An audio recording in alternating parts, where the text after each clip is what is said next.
성경 말씀 요한복음 6장 48절 읽어드리겠습니다.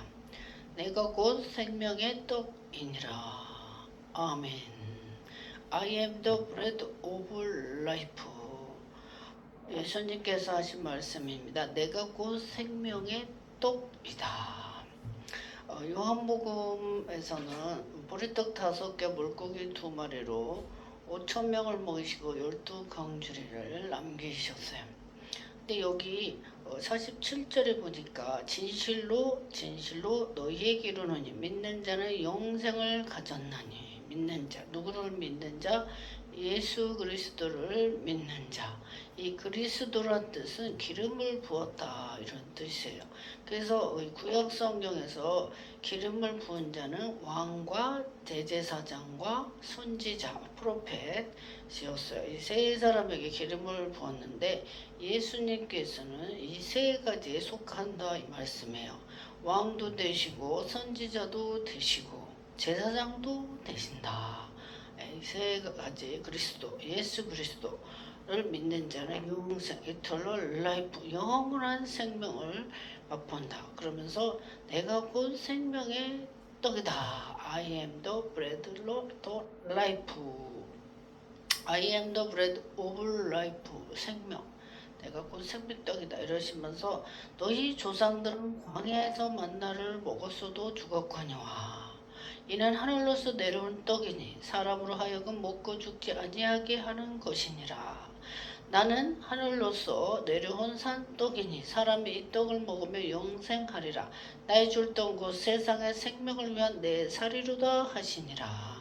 아멘. 성찬식 할 때 브레드 빵으로 예수님의 살 그리고 포도주로 피다. 그래서 성찬식을 빵과 와인을 포도주로 해서 예수님의 살과 피 우리를 먹으면서 1년에 2번씩 성찬식을 행하죠. 그래서 예수님께서 이렇게 나는 생명의 떡이다 이렇게 말씀하셨어요. 이 사복음서의 마태, 마가, 누가복음과 요한복음 사복음서에 보면 이 요한복음만 조금 달라요. 성령장 하나님과 나는 곧 하나다 이렇게 말씀을 하고 계세요. 우리 육신을 가진 우리 몸은 육을 갖기 때문에 식물을 먹어야 돼요. 식물. 하나님께서 그 창세기에 보면 아담과 하와는 수고하지 않고 땀을 흘리지 않아도 에덴 동산에서 그냥 먹었어요.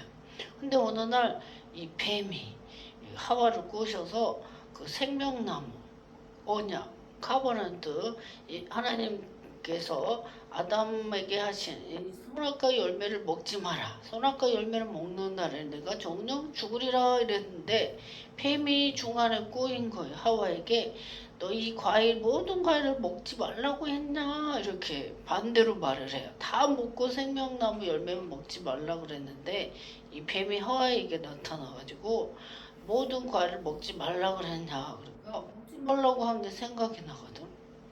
관심도 없었어요 전에는. 근데 이 뱀이 교묘하게 하와를 꼬셔서 선악과의 열매를 먹으면 하나님처럼 되고 눈이 밝아서 지혜롭게 한다고 이렇게 거짓말을 했어요. 거짓말을 해서 이 하와가 그 열매를 보니까 먹음직하고 보암직하거든. 쳐다보고 먹고 그 남편 아담에게도 줬어요. 아담에게 주고 났더니 전에는 사람이 벌거벗고 살았어. 벌거벗고 살아서도 부끄러운 걸 몰랐는데 죄를 짓고 나니까 스스로 부끄러운 거예요. 그래서 무화과나무 잎으로 가슴과 다 가린 거예요. 부끄러워져서. 그래서 동산을 거니신 하나님께서 아담아 부르시니까 아담이 숨어가지고 동산 뒤에 숨어 있어요. 그래서 내가 버섯을 네가 어디 있느냐 하나님이 아담을 찾으니까 이 아담 내가 버섯을 숨었다고 이렇게 했어요. 숨었다. 그래서 하나님이 놀라셔서 네가 먹지 말라고 한 저 선악과의 열매를 먹었느냐 그랬더니 하나님 나에게 주신 저 여자가 나에게 먹으라 해서 먹었다. 그 하와에게 너는 왜 먹었냐? 뱀은 나를 꼬셔서 먹었다 그랬어요. 그래서 하나님께서 이 아담에게는 무슨 벌을 주셨냐? 전에는 그냥 먹었어. 근데 네가 수고해야 이마에 땀을 흘려야 내가 먹고 필경은 네가 흙에서 취했으니 흙으로 돌아갈 것이다 이래요. 그래서 사람이 죽으면 돌아가셨다 그래요. 뭐가 돌아가요? 다시 흙으로 갔다. 그래서 돌아가셨다 이렇게 말을 해요. 예수를 믿는 자도 믿지 않는 자들. 그리고 하와에게는 무슨 벌칙을 주셨냐? 너는 수고하고 아이를 낳는 잉태하는 고통을 하나님이 더하게 하시고 또 남편이 너를 다스릴 것이다 이랬어요. 그래서 옛날에는 병원에 왔을 때 여자들 아이 낳다가도 많이 죽었어요. 목은 나오고 어깨가 못 나와가지고 집에서 낳다가 많이 죽었는데 요즘은 병원이 생겨서 병원에서 젤리꿀을 다 가위로 잘라서 애기 나오고 나면 다시 꼬매죠. 그리고 뱀에게 무슨 벌을 줬냐? 뱀아, 너는 모든 육축의 동물보다도 저주를 받아서 네가 정신대로 흙을 먹고 살리라. 그래서 사람의 재료가 흙이잖아요. 그 원수가 돼요. 여자의 후손과 원수. 그리고 뱀의 머리를 여자의 후손이 내 머리를 상하게 할 것이다. 여자의 후손이 누구냐? 예수님이에요. 그래서 이 예수님께서 이 땅에 오신 것은 사탄의 일을 멸하러 오셨다. 요한 1서에 그렇게 말씀하고 계세요. 사탄의 일을 멸하려고 이 땅에 오셨어요. 예수님께서.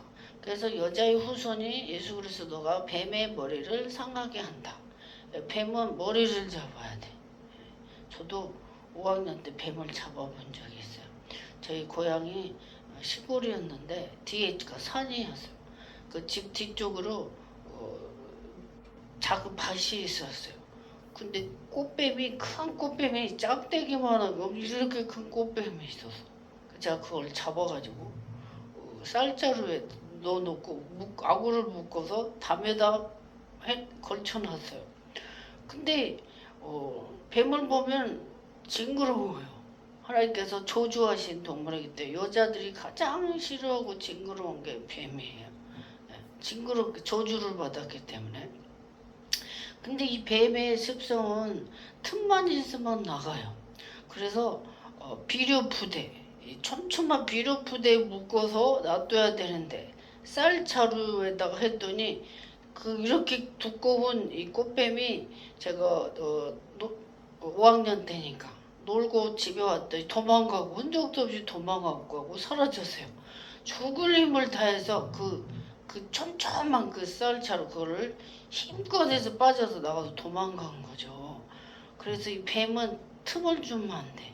그래서 예수님께서 너희는 죄의 모양이라도 버려라 그랬어요. 죄 모양이라도 버리고 죄를 멀리하라 그랬어요. 그래서 하나님께서는 이 뱀의 이 습성이 마귀의 습성 똑같아요. 뱀은 내형열 동물이에요. 싸늘해요. 차가워요. 그래서 마귀가 역사하는 곳에는 싸늘해. 우리 총신대 성교대학원 교회 성장과 교수님께서 김희백 교수님께서 전국에서 가장 목회 잘하는 목사님을 뽑았대요. 그 목사님께서 24살에 외도라는 섬에 성경책 하나 가출을 했대요. 아버지가 유교여가지고 핍박을 하니까 성경책 하나 두고 외도라는 섬에 갔는데 거기 가서 섬훈항당해서 가서 찬송가를 불렀대요. 근데 귀신의 육성 음성을 들었다고 하시면서 이 영적 세계는 다 알 수 있다. 하나님께서 보여준 부분만 우리가 볼 수 있는데 성황당에 가까이 가면 이 털이 쭈삐쭈삐 서고 막 싸늘하고 오싹오싹해요. 귀신이 많은 데 가면은 막 오싹오싹하고 털이 막 서요. 그런데 이 뱀은 냉혈 동물. 그리고 틈이 보이면은 안 돼요. 그리고 뱀의 습성은 자기 몸에 10배도 삼켜버려요. 산 것만 먹어요. 죽은 거는 먹지 않아요, 뱀은. 그래서 저 유튜브라 이런 거 보면 뱀이 입이 이렇게 돼서 끝까지 이렇게 벌려가지고 개구리도 막 통째로 먹어버리지, 통째로. 그래서 조금 죄를 모양이라도 버려라. 왜? 삼켜버리기 때문에. 그 죄가 자기를 올가매기 때문에 그래요. 그래서 이 뱀의 습성이 사탄 마귀와 똑같은데 성령은 또 그 반대죠. 뜨겁죠. 성령이 마가 오순절 다락방에 기도하는 120명의 신도들이 있었어요. 예수님께서 사도행전 1장 9절에 구름을 타고 승천하신 뒤에 내가 가야 아버지께서 너에게 보혜사 성령을 보내실 것이다. 열심히 120명의 성도들이 기도하고 막 기도했더니 오순절 마가 요한 다락방에 바람과 같은 그래서 혀가 갈라지면서 방언이 나오면서 불이 임했어요. 그래서 성령은 불이에요.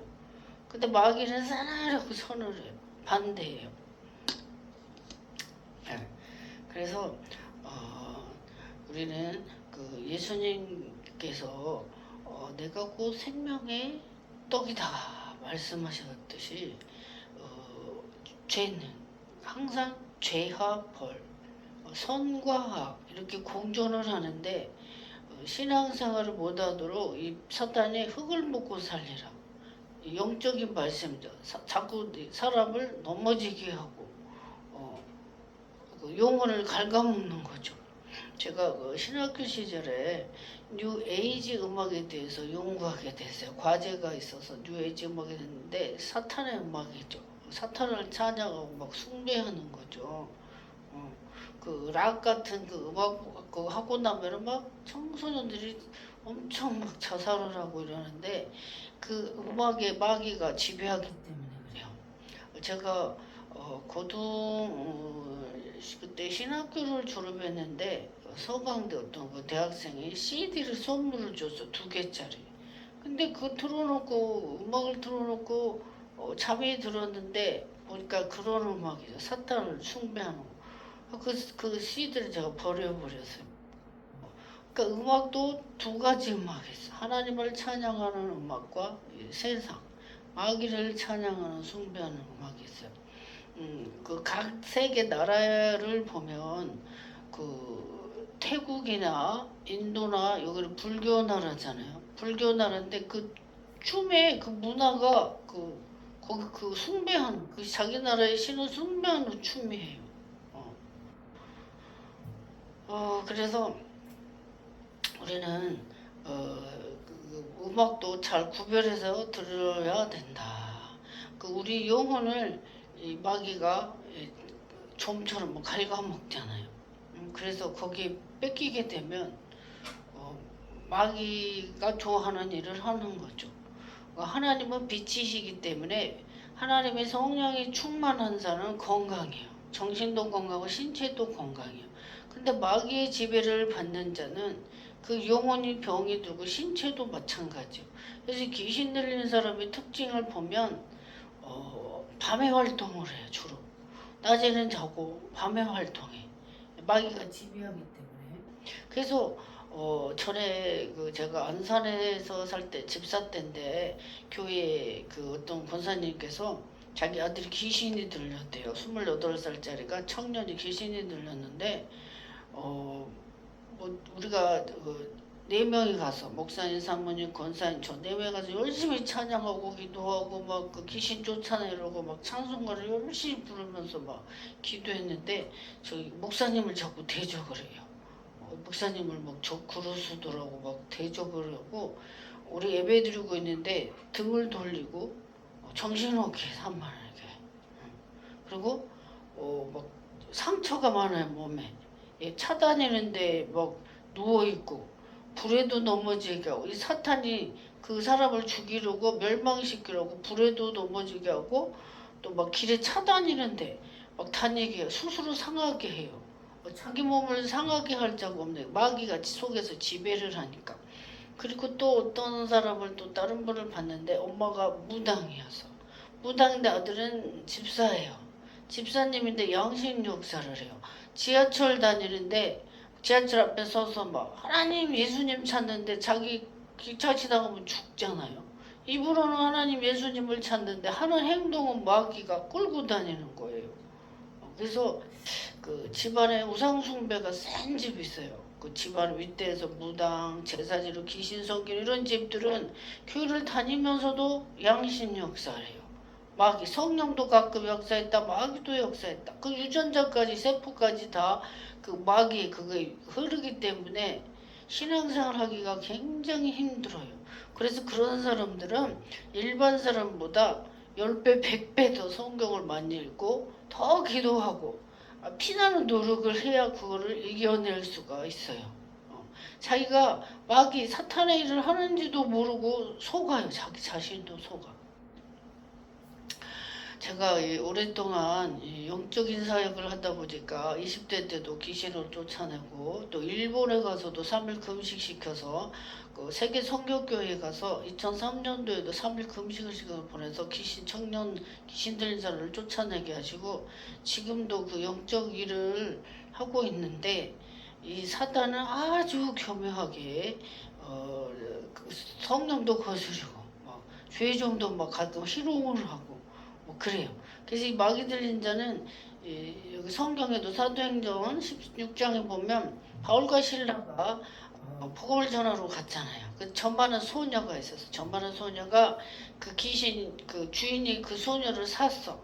그래서 그 점치는 거로 돈을 벌었는데 자꾸 이 바울에게 하나님의 종이다고 막 이렇게 말을 하니까 이 거슬리거든. 그래서 이 사탄아 그 소녀에게 나와라 그랬더니 귀신이 나가고 나니까 점을 못 쳤어. 그래서 그 주인이 돈을 못 벌으니까 고발을 해서 발과 신라가 감옥에 들어가게 됐죠. 그 감옥에서 찬양을 할 때에 옥토가 흔들리면서 이 맹세사들이 다 풀렸어요. 천사를 보내서 하나님이 다 풀려버렸어요. 그래서 이 간수가 졸다가 옥토가 막 문이 열리고 이걸 보고 도망간 줄 알고 도망가면은 어차피 사형이니까 자결 스스로 자기가 죽이려고 했더니 내 몸을 상하지 말라. 우리가 도망가지 않고 여기 있다 그랬어요. 그랬더니 간수가 무릎을 꿇고 내가 어떻게 해야 구원을 받으리까 했더니 주 예수를 믿으라. 그래야 너와 내 집이 구원을 받으리라. 그리고 그 간수 온 가족이 다 세례를 받고 구원을 받았어요. 그 예수님 당시에는 침례를 행했죠. 예수님께서 요단강에서 세례 요한이 먼저 회개하라 천국이 가까웠느니라. 세례 요한이 먼저 광에서 외쳤기 때문에 예수님께서 질서를 지키자. 이제 요한에게 예수님께서 요단강에서 침례를 받으는데 하늘에서 성령이 비둘기 같이 마시면서 이는 내 사랑하는 아들이다. 내 기뻐하는 아들이다. 이렇게 음성이 들렸었어요. 그래서 예수님께서는 내가 곧 생명의 떡이다. 예수님을 먹어야 영생, 이터널 영생할 수 있다.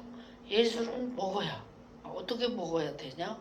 하나님 말씀을 묵상하고 믿음으로 로마서 10장 10절에 마음으로 믿어 의에 이르고 입으로 시연하여 구원에 이른다. 나는 예수 믿는다. 나는 하나님의 자녀다. 나는 구원받았다. 고백하는 거예요. 그럴 때 10장 10절에 마음으로 믿어 의에 이르고 예수 그리스도를 믿으며 마음으로 믿으며 죄의 모든 죄가 다 사함받는다 그랬어요. 그리고 구원을 받는다 그랬어요. 영원한 생명 죽지 않는다 그랬어요. 우리 몸은 죽어서 썩어서 흙으로 돌아가요. 근데 죽는 데는 태어나는 데는 순서가 있어도 죽는 데는 순서가 없죠. 그래서 나이 순서가 없어. 심장마비로 가는 사람도 참 많아요. 그래서 우리는 늘 살아있는 동안에 남에게 선을 베풀고 좋은 일을 많이 해야 될 줄 믿습니다. 그래서 예수를 믿는 것이 곧 생명의 떡이다, 구원이다, 영생이다 이렇게 말씀하십니다. 믿는 자, 누구를 믿는 자? 예수를 마음으로 믿는 자. 입으로만 믿는 마음으로 믿는 자는 영생을 가졌다. 이미 그 생명, 그 안에 생명이 존재한다. 예수 그 자체가 생명이란 말씀이에요. 그래서 이렇게 영어 성경에 I am, 나는 곧 bread of life다.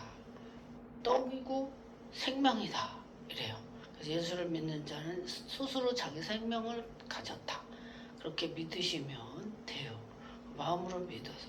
그리고 믿기만 나 혼자 믿고 끝나는 것이 아니라 야고보서에 보면 행함의 열매, 믿음은 행동으로 열매를 맺어라. 사과 열매를 보고 사과나무다. 배 열매를 보고 배 열매다. 예수님께서 사랑하는 사랑, 희락, 화평, 오래 참음, 자비, 양성, 충성, 온유, 절제, 성령의 이 9가지 열매를 맺는 자. 이 열매를 보는 자는 저 사람은 하나님의 자녀다. 칭찬받는 그런 사람이 되어서 하늘나라에 생명체 기록되고 다니엘서 12장 3절에 많은 사람을 의로운 대로 돌아오게 한 자는 그 이름이 별과 같이 빛난다. 이 김현자라는 이름이 하나님의 이마에 예수 그리스도 이마에 김현자가 바뀌고 생명체 기록된 것처럼 우리 이름이 하늘나라에 기록이 된다.